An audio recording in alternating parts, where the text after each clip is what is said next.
마지막으로 전략지역을 지정해 줄 것을 요청한 곳 세 곳입니다. 서울 중구 성동구 을 정호준 의원 지역구입니다. 서울 은평구 갑 이미경 의원 지역구입니다. 세종시 이해찬 의원 지역구입니다. 전략지역으로 지정한다는 말은 현역 의원의 탈락을 의미합니다. 자, 이에 따라 사실상 이번 총선에서 더불어민주당의 이해찬 의원은 공천에서 배제됐습니다.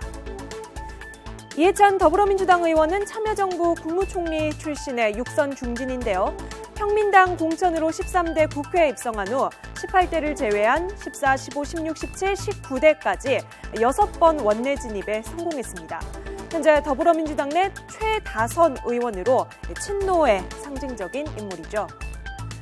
친노의 좌장 이해찬 의원과 더불어민주당의 공천 칼바람을 일으키고 있는 김종인 대표, 두 사람의 인연은 13대 총선으로 거슬러 올라갑니다. 1988년 13대 총선 당시 평민당 신인으로 당시 서울 관악을에 출마한 이해찬 의원은 당시 민주정의당 후보로 나선 김종인 비대위 대표를 꺾고 국회에 입성했는데요. 이 의원은 이곳에서 내리 5선을 지내기도 했습니다. 그로부터 28년이 흐른 뒤 두 사람은 육선 의원과 공천 칼자루를 쥔 비상대책위 대표로 다시 만나게 됐습니다. 20대 총선 외나무다리에서 만난 두 사람, 인연일까요? 악연일까요?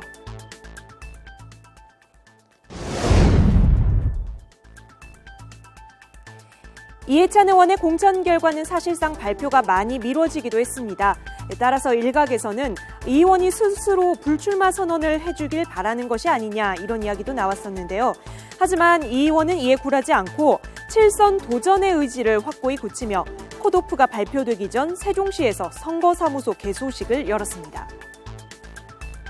이 자리에서 이 의원은 이 정치의 끈을 놓지 못하는 이유는 내년에 정권 교체를 하기 위해서라고 출마 소감을 밝혔는데요. 하지만 이 자리에 김종인 대표는 참석하지 않았습니다.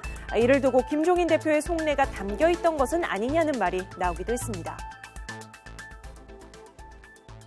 사실 공교롭게 이제 어제가 아마 선거사무소 개소식을 했던 것 같은데 김종인 대표가 참석하지 않으면서 이제 공천 배제가 되는 게 아니냐는 관측들이 있었고 실제로 오늘 그렇게 발표가 됐습니다.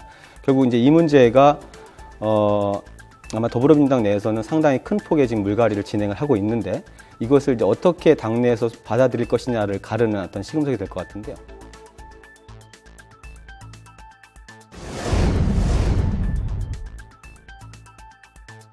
지금이야말로 당을 재정비하고 정책 정당으로 탈바꿈할 수 있는 마지막 기회라고 생각을 합니다. 더불어민주당이 총선에서 국민의 믿음을 다시 얻는데 전력을 다할까 합니다. 더불어민주당 안팎에서는 김종인 대표가 이해찬 전 총리를 컷오프시키면서 친노 패권주의 청산 의지를 강력히 표명한 것으로 분석하고 있습니다. 이런 결정은 공천관리위원회의 판단이 아니라 김 위원장의 강한 의지가 전적으로 반영됐다는 분석이 있는데요. 홍창선 공천관리위원장도 이 전 총리 공천은 내 손을 떠나 비대위의 정무적 판단이 남은 상황이라는 말을 수차례 밝힌 적이 있습니다.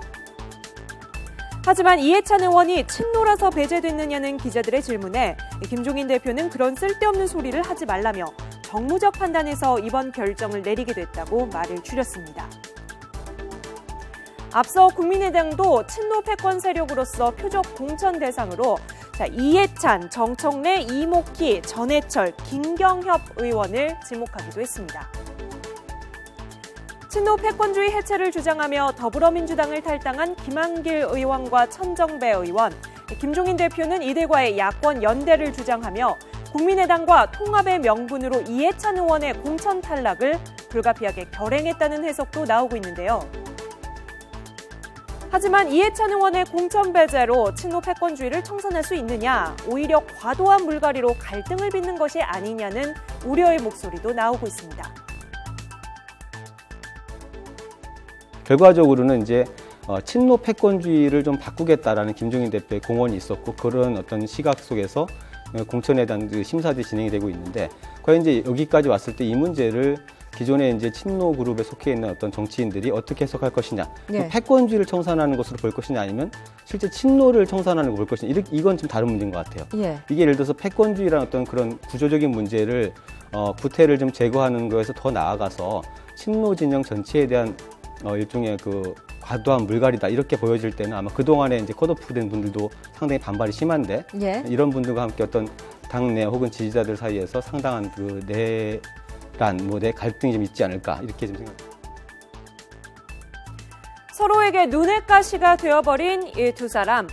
이해찬 의원의 공천 배제가 향후 야권의 선거 구도에 어떠한 영향을 미치게 될까요? 김종인 대표의 칼자루에 휘둘린 이해찬 의원의 반격은 뭘지 궁금해집니다.